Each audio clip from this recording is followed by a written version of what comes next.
Governor Salman تاثیر کا murder ہوتا ہے ان کے اپنی سیکیورٹی گارڈ سے، جو اس وقت پولیس مین تھے، ان کے اپنی سیکیورٹی گارڈ تھے، ان کا نام ممتاز قادری تھا۔ اسلام آباد میں ان کا مرڈر ہو جاتا ہے، اور وہ ممتاز قادری سے جب پوچھا جاتا ہے کہ آپ نے ان کا مرڈر کیوں کیا، تو ان کے بقول یہ تھا کہ یہ بندہ گستاخ رسول تھا، اس لیے میں نے اس کا مرڈر کر دیا۔ وہاں سے اہل سنت کے اندر بھی اور پورے پاکستان کے اندر مسلمانوں کے اندر دو قسم کی رائے لوگوں کے سامنے آتی ہیں۔ کچھ طبقہ اہل سنت کے اندر ایسا تھا جو یہ کہتا تھا یہ مرڈر بالکل ٹھیک کیا اس نے واقعی گستاخی رسول کی تھی، اور اس کا حل یہی تھا کہ اس کو وہیں پر قتل کر دیا جاتا۔ جبکہ ایک دوسرا طبقہ جو وہ یہ تھا، وہ یہ کہتا تھا کہ پہلی بات تو یہ ہے کہ گستاخی رسول کی تھی یا نہیں کی تھی، یہ کسی فورم کے اوپر پروو نہیں ہوا۔ ظاہر ہے یہ ایک جوڈیشری کا معاملہ ہے، عدالت کا معاملہ ہے۔ عدالت کے اندر جب کورٹ کے اندر معاملہ جائے گا، ڈسکس ہوگا، وہ الفاظ ڈسکس ہوں گے، اس نے کیا بولا تھا، کس کو بولا تھا، اس کو سنا جائے گا، تو اس کے بعد ڈیسائیڈ ہوگا کہ یہ گستاخی رسول کے زمرے میں یہ الفاظ آتے ہیں یا نہیں آتے۔ لیکن یہ ایک دوسرا طبقہ تھا، اور اس کی رائے یہ تھی کہ ان کیس اگر گستاخی رسول تھی بھی تو اس صورت میں بھی کسی انڈیویجول کو یہ اختیار نہیں دیا جا سکتا کہ وہ کسی شخص کو اپنے طور پہ ڈیسائیڈ کر لے کہ اس نے گستاخی رسول کی اور اس کو وہ مرڈر کر دے۔ ظاہر عدالتیں موجود ہے، قانون ہے، تھانہ ہے، پورے میکنزم ہے، ریاست کا نظام موجود ہے، اس کے سامنے جانا چاہیے، وہاں جا کے پروف کرنا چاہیے کہ کیا یہ الفاظ یا اس کا جو لہجہ یا جو اس کی عبارت تھی وہ گستاخی رسول کے زمرے میں آتی ہے یا نہیں آتی۔ یہ دو قسم کے طبقات سامنے آ گئے۔ اب کچھ طبقہ مخصوص اہل سنت کے اندر ایک طبقہ پیدا ہو گیا جس کا خیال یہ تھا کہ بالکل اس نے ٹھیک کیا، اور ایسے لوگوں کا یہی حال ہے، اس کو وہیں پر گولی مار دینی چاہیے۔ یہاں سے ایک تحریک اٹھتی ہے، اور وہ کچھ علماء اہل سنت کے اندر اکٹھے ہو جاتے ہیں، اور وہ یہ سمجھتے ہیں، انہوں نے اس پورے معاملے کو جو اس کا دفاع کیا کہ جو ممتاز قادری نے کیا، اس کا ایکٹ جو تھا وہ بالکل ٹھیک تھا۔ جبکہ جو اس کے اوپوننٹ رائے تھی، جو دوسرے لوگ تھے، اس میں اہل سنت کے اکابر علماء بھی بہت سارے تھے، ان سب کی رائے یہ تھی کہ اس معاملے کو کورٹ میں جانا چاہیے تھا، اور کورٹ کو ڈیسائیڈ کرنا چاہیے تھا کہ یہ معاملہ ٹھیک ہوا یا غلط ہوا۔ اگر اس نے واقعی گستاخی رسول کی تھی تو اس کو 295 سی کے تحت سزائے موت ہونی چاہیے تھی، اور اگر نہیں کی تھی تو اس کو بری ہونا چاہیے تھا۔ لیکن ایک انڈیویجول کو آپ کبھی بھی یہ اختیار نہیں دے سکتے کہ وہ اپنے طور پہ ڈیسائیڈ کرے اور کسی کو گولی مار دے۔ اگر آپ نے یہ پریسیڈنٹ سیٹ کر دیا تو پھر کیا ہوگا؟ پھر جو شخص کسی کی ذاتی دشمنی بھی ہوگی، اس کی کوئی ذاتی معاملات بھی ہوں گے، وہ اس کو گستاخی رسول کا ٹائٹل دے دے گا اور اس کو جا کے گولی مار دے گا، تو آپ پھر اس کا کیا حل کریں گے؟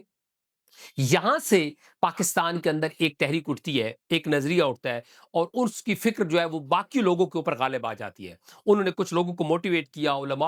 کچھ لوگ علماء جو اس وقت کے تھے وہ اکٹھے ہوئے، اور انہوں نے اتنی زبردست طریقے سے اس کی کیمپین کی کہ جو دوسری رائے والے لوگ تھے وہ سارے دب گئے، اور ایک شخصیت کو انہوں نے ٹارگٹ کر کے گالی گلوچ بھی شروع کر دی، ان کے خلاف ان کو کفر کے فتوے بھی دے دیے، ان کو اسلام سے بھی خارج قرار دے دیا، جن کا اور جو موقف تھا وہ اس کے برخلاف۔ یہاں سے وہ تحریک اٹھتی ہے، یہاں سے اٹھتی تحریک کے بعد جا کے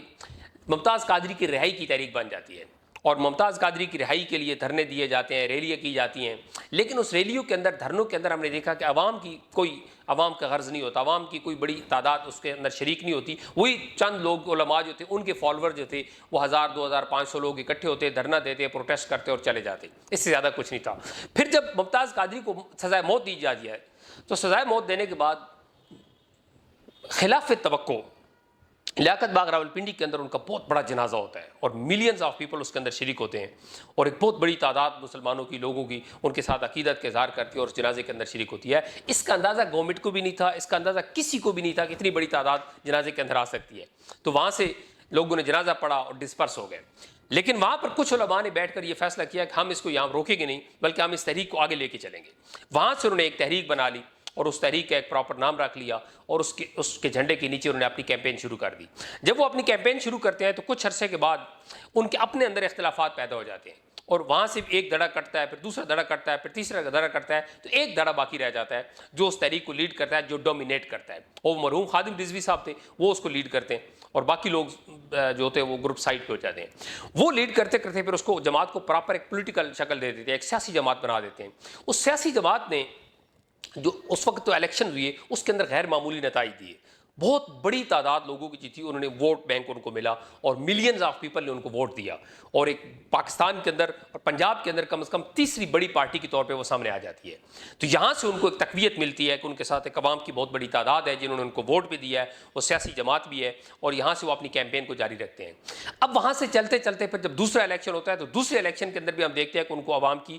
بڑی تعداد، یعنی 20 22 25 لاکھ ووٹ ان کو غالباً دوسرے جو الیکشن ہوتا ہے اس کے اندر بھی ملتے ہیں، اور ایک بڑی میجورٹی ہے، بڑی جاتا تھا، اگرچہ ان کو سیٹ نہیں مل سکی پنجاب کے اندر یا نیشنل اسمبلی کے اندر، لیکن اس کے باوجود ان کو ووٹ بینک ان کا زبردست تھا، ان کو ایک اچھا ووٹ بینک ملا۔ اب وہ یہ کہ جب تحریک کا آغاز ہوا تھا، وہ آغاز بنیادی طور پر کسی فکر اور نظریہ کی بنیاد پر نہیں ہوا تھا، وہ ایک حادثے کی صورت میں وہ اس کا آغاز ہوا۔ ممتاز قادری کا ایک حادثہ ہو گیا، اس کو پھانسی ہو گئی اور اس کے نتیجے کے اندر وہ تحریک وجود میں آ گئی، چونکہ اس کے بنیاد کسی مضبوط نظریے کے اوپر نہیں تھی، لیکن اس کے باوجود ایک عوام کے اندر اور اسپیشلی اہل سنت کے اندر ایک بہت بڑی تعداد جو تھی وہ ان کے ساتھ اٹیچ ہو جاتی ہے اور اس کی بنیاد کے اوپر وہ اپنی تحریک کا آغاز کر دیتے ہیں۔ اب اس تحریک نے مرلہ وار کچھ بہت اچھے کام بھی کیے ہیں، ختم نبوت کے اوپر ان کا بڑا اسٹرانگ موقف تھا اور زبردست قسم کے انہوں نے پروٹیسٹ بھی کیے ہیں، آواز بلند کی، اور یقیناً اس محاذ کے اوپر انہوں نے بہت اچھا کام کیا، ناموس رسالت کے اوپر انہوں نے لوگوں کو بہت زبردست موٹیویٹ کیا، ان کا موقف بڑا جاندار تھا، بڑا شاندار تھا اور بڑا کلیئر کٹ تھا، اس کے اوپر وہ اپنی تحریک کو جاری رکھتے ہیں۔ لیکن اس تحریک کا ایک جو پہلو جو لوگوں کو پسند نہیں آیا وہ یہ تھا، اور اہل سنت کے اندر بھی لوگوں کو پسند نہیں آیا، وہ پہلو یہ تھا کہ وہ شدت پسندی بہت زیادہ تھی، یعنی شدت پسندی اتنی تھی کہ وہ اپنے علاوہ کسی کو اہل سنت بھی نہیں سمجھتے تھے، اپنے علاوہ کسی کو عاشق رسول بھی نہیں سمجھتے تھے، اور اپنے علاوہ سب کو گمراہ سمجھتے تھے کہ یہ سب تو فارغ ہے، پکا مومن وہی ہے جو ہمارے جھنڈے کے نیچے آئے گا، وہی ہم سمجھتے ہیں کہ وہی عاشق رسول ہے، وہی اہل سنت ہے، اس کے سرٹیفکیٹ بانٹنا بھی شروع کر دیے۔ اس کی بنیاد پر ان کے موقف میں شدت پسندی آ گئی۔ اب اس شدت پسندی کی وجہ سے باقی علماء اہل سنت جو تھے ان کو گالی گلوچ شروع ہو گیا، جو ان کے ہٹ کے موقف رکھتے ان کو زبردست قسم کی گالیاں سننی پڑتی، ان کی کریکٹر اسیسینیشن ہوتی، اس کے ان کو گالیاں کسی جاتی، ان کے خلاف باتیں کی جاتی، ان کے خلاف پوسٹیں سوشل میڈیا کیمپین کی جاتی، تو اہل سنت کے اندر ایک بہت بڑا دھڑا جو تھا وہ ان سے الگ ہو گیا اور ان سے بیزار ہو گیا۔ ایون کہ جو مشائخ عظام تھے، پیران اکرام تھے، جو بہت بڑے درگاہیں تھیں، جو سجادہ نشینان تھے، وہ بھی ان سے سائڈ ہو گئے، اس کی صرف اس شدت پسندی اور سخت موقف کی وجہ سے۔ اب اس طریقے سے وہ تحریک آگے چلتی جاتی ہے، ان کو ایک دو بڑی کامیابی ملتی ہے۔ جب وہ فیض آباد کے اندر دھرنا کرتے ہیں تو وہ ان کا ایک موقف تھا کہ اس بندے کو، ایک وزیر تھا وفاقی، اس کو ریزائن چاہیے ہمیں، اس ریزائن کے اوپر انہوں نے ایک مہینہ ڈیڑھ اسلام آباد پنڈی کو بند رکھا اور وہاں پر ڈٹ گئے، ان کے اوپر لاٹھی چارج بھی ہوا، شیلنگ بھی ہوئی، لیکن اس کے باوجود ان کا مجمع کو ڈسپرس نہیں کر سکی گورنمنٹ، اور انہوں نے اپنا مطالبہ منوا کے واپس گئے۔ جب وہ اپنا مطالبہ منوا کے واپس گئے تو وہ ایک وننگ سچویشن کے اندر آ گئے، تو اس سے ان کے کارکنان کا جو موٹیویشن لیول تھا وہ اپ ہو گیا، ان کا مورال اپ ہو گیا، اور زیادہ وہ شدت کے ساتھ اور زیادہ جذبے کے ساتھ اپنے کام کے ساتھ لگ گئے۔ کام ان کا جو عشق رسول اور محبت رسول کے حد تک تھا وہ آئیڈیل تھا، زبردست تھا، لیکن جب موقف کے اندر شدت پسندی آ گئی اور اپنے علاوہ باقی سب کو گالیاں دینا شروع کر دیں، تو یہاں پر بہت سارے لوگ ان کے موقف سے بیزار ہو گئے کہ اتنا اچھا موقف رکھنے کے باوجود چونکہ آپ لوگوں کو گالیاں دیتے ہیں، اور ایون کہ ان کی جو پولیٹیکل جماعت تھی پی ٹی آئی، ان کے خلاف تو ان کی ایک پکی گالی تھی جو آپ نے سوشل میڈیا پہ آپ نے اکثر دیکھی اور سنی ہوگی کہ نچن والیا کے بیٹے کبھی آزادی نہیں دلا سکتے۔ اس جملے کا مطلب اگر کوئی سمجھے تو اس کا مطلب یہ تھا کہ اس کی والدہ کے اوپر وہ الزام لگا رہے تھے کہ ہر وہ بندہ جو پی ٹی آئی کا سپورٹر ہے شاید اس کی والدہ ناچنے والی ہے اور وہ ڈانسر ہے اور وہ اس کا بچہ ہے۔ اب یہ ایک بذات خود ایک بہت بری بات ہے کہ ایک شخص ایسی ایک عالم ہے، ایک حافظ ہے جو دین کے شغف رکھتا ہے، جو اس کے رسول کا دعویٰ کرتا ہے، وہ ایک بندے کو گالی دے رہا ہے اور اس کی ماں کو گالی دے رہا ہے کہ نچر والی ہے کہ بچے۔ اب یہ کتنا غلط جملہ تھا، لیکن بڑے سارے پڑھے لکھے لوگوں کو منہ سے میں نے یہ جملہ سنا ہے، اور ان کی فیس بک کی پوسٹوں کے اوپر بھی میں نے ان کے کمنٹس کے اندر بھی یہ جملہ سنا ہے کہ وہ ان کی ماں کو گالی ہے۔ ماں بذات خود ایک اتنا احترام والا رشتہ ہوتا ہے کہ کوئی شخص کسی اپنے دشمن کی ماں کو بھی گالی نہیں دیتا، لیکن انہوں نے کی، انہوں نے ایک گالیوں والا ایک پورا ایک بریگیڈ کھڑا کر دیا، کلچر پیدا کر دیا جو اپنے مخالفین کو گالیاں دے رہا تھا۔ یہ وہ چیز تھی جس کی وجہ سے بہت سارے اہل سنت کے اندر بھی اور باقی مسالک کے اندر بھی لوگ ان سے دور ہو گئے اور ان کے موقف کے حامی نہیں رہے۔ لیکن یہ مرلہ بار اپنی تحریک کو جنہوں نے جاری رکھا، ان کو کامیابی ملتی رہی، پھر دھرنا ہوا، روڈز بلاک ہوئے۔ ظاہر ہے جب آپ روڈز بلاک کر دیتے ہیں تو اس پر پبلک کو بہت زیادہ تکلیف ہوتی ہے، اسٹیٹ کا نظام رک جاتا ہے۔ اب دیکھیں پروٹیسٹ کے دو طریقے ہوتے ہیں، ایک طریقہ کار یہ ہے کہ آپ اگر پروٹیسٹ کرنا چاہتے ہیں اور آپ اس کا کلیم کرتے ہیں کہ عوام ہمارے موقف کے ساتھ ہے، لاکھوں کروڑوں لوگ ہمارے موقف کو انڈوز کرتے ہیں، تو ٹھیک ہے، آپ کروڑوں لوگ باہر لے آئیں، آپ لاکھوں ملینز آف پیپل روڈوں کے اوپر لے آئیں اور وہ ایک سائڈ پہ کھڑے ہو کے پیسفل پروٹیسٹ کر کے بھی چلے جائیں، تو ان کا پروٹیسٹ جو ہے وہ نوٹ کیا جائے گا، اس کو نوٹس لے گی گورنمنٹ، اس کو مانا جائے گا کہ اتنے کروڑوں لوگ اگر بات کر رہے ہیں تو اس کا مطلب ہے کہ پریشر ہوگا گورنمنٹ۔ آپ نے دیکھا کہ ابھی اسرائیل فلسطین کے ایشو کے اوپر پوری دنیا میں، یورپ میں احتجاج ہوئی ہے، امریکہ میں ہوئی ہے، پوری ورلڈ میں ہوئی ہے، لیکن کیا ہوا؟ وہ پیسفل پروٹیسٹ تھے، وہ ملینز آف لوگ نکلے تھے، یعنی وہ یہ نہیں تھا کہ 2 4 5 10 ہزار لوگ نکلے انہوں نے کو روڈ بلاک کر دیا، ایسا نہیں تھا، بلکہ وہ ملینز آف پیپل نکلے، انہوں نے پیسفل پروٹیسٹ کیا، اپنی آواز بلند کی، اپنا موقف دیا، اپنی رائے دی، اپنی بات کی اور چلے گئے۔ تو اس کا اثرات کیا ہوا؟ بے شک اسرائیل نہیں رکا، لیکن اس کے اسرائیل کے اوپر، امریکہ کے اوپر اس کا پریشر ضرور تھا، ایک وائس بلڈ ہوئی، ایک احتجاج بھی پوری دنیا کے اندر ہوا، اگرچہ دنیا کے اندر ظالمانہ نظام ہے، ظاہر ہے وہ اس کو روک تو نہیں سکے، لیکن انہوں نے اپنا پروٹیسٹ تو ریکارڈ کروایا۔ یہاں کیا تھا؟ یہاں یہ تھا کہ پبلک ملینز لوگ نہیں تھے ساتھ، 5,000 2,000 4,000 10,000 لوگ میکسیمم ہوتے تھے، ایک روڈ بلاک کر کے بیٹھ جاتے. اب جب روڈ بلاک ہوتا ہے تو اسٹیٹ کا نظام رک جاتا ہے، لوگوں کی موومنٹ رک جاتی ہے، نظام سلطنت رک جاتا ہے. جب نظام سلطنت رکتا ہے تب اسٹیٹ کے پاس اور آپشن ہی کوئی نہیں ہوتا کہ ان کے اوپر لاٹھی چارج کریں، ان کو گولیاں ماریں، ان کو وہاں سے ڈسپرس کریں، اس کے علاوہ کوئی آپشن نہیں ہوتا. میں خود پرسنل پہلے دن سے راستے بند کرنے کے خلاف ہوں. جو بھی کوئی بند کرے گا راستہ کسی شکل کے اندر بھی، روڈ بلاک کر کے بیٹھ جائے گا اور کسی کہے گا کہ حکومت کو ہم اپنے گھٹنوں پہ لے آئیں گے، یہ وے ٹھیک نہیں ہے. اگر آپ سمجھتے ہیں کہ آپ کی پبلک پاپولرٹی ہے تو آپ جائیں کروڑوں لوگوں کو موبلائز کریں اور لے آئیں باہر. کسی ایک جگہ پر بیٹھ کے روڈ بلاک نہیں کرتے یہ، لیکن یہ دیکھیں ہم نے 50 لاکھ بندہ 10 لاکھ بندہ 20 لاکھ بندہ کھڑا کر دیا ہے اور یہ پروٹیسٹ کر رہا ہے. اب آپ اس کی بات سنیں، یہ ایک وے ہے. دوسرا یہ ہے کہ جب آپ کے ساتھ پبلک کی اتنی بڑی سپورٹ نہیں ہوتی لارج لیول کے اوپر، تو پھر یہ ہوتا ہے تو 4,000 لوگوں سے آپ روڈ بلاک کر دیں اور وہ موٹیویٹڈ ہوں، وہ جان دینے والے ہوں، وہ خون دینے والے ہوں، تو پھر آپ اسٹیٹ کیا کر سکتی ہے؟ گولیاں مارنے کے علاوہ اس کے پاس کوئی آپشن نہیں ہوتا، لاٹھی چارج کے علاوہ کوئی آپشن نہیں ہوتا. اور اسٹیٹ نے یہی کیا، ہمیشہ گھٹنے ٹیکے. پہلی دفعہ بھی فیض آباد کے اندر بھی انہوں نے دیکھا کہ لوگ بہت مر جائیں گے، لہٰذا انہوں نے ایگریمنٹ کی اور واپس چلے گئے. دوسری دفعہ بھی ایسا ہوا اور ہونا بھی یہی چاہیے تھا. لیکن پرابلم عوام کو اور اسٹیٹ کو ان کے رویے سے تھا کہ یار یہ رویہ کس طرح کا ہے کہ آپ اگر کوئی پروٹیسٹ کرنا بھی چاہتے ہیں تو اس کا 1000 طریقے ہو سکتے ہیں. باقی جماعتوں نے پروٹیسٹ کیے ہیں، پیسفل پروٹیسٹ کرتے ہیں، آتے ہیں چلے جاتے ہیں. لیکن جب آپ ایک سڑک کے اوپر بیٹھ جاتے ہیں، روڈ بلاک کر دیتے ہیں، تو اس سے لوگوں کو تکلیف ہوتی ہے، اس سے نظام سلطنت رک جاتا ہے. تو یہ ایک بنیادی فرق تھا جو ان کے اندر جو شدت پسندی کی وجہ سے ان کے موقف کے اوپر غالب آ گیا. اب اس سے اسٹیٹ بھی تنگ تھی، لوگ بھی پریشان تھے کہ یہ کیا ہو گیا. اب جب اس طرف مرحلہ گزرتے اب جب یہ سانحہ مرید کی ہوا،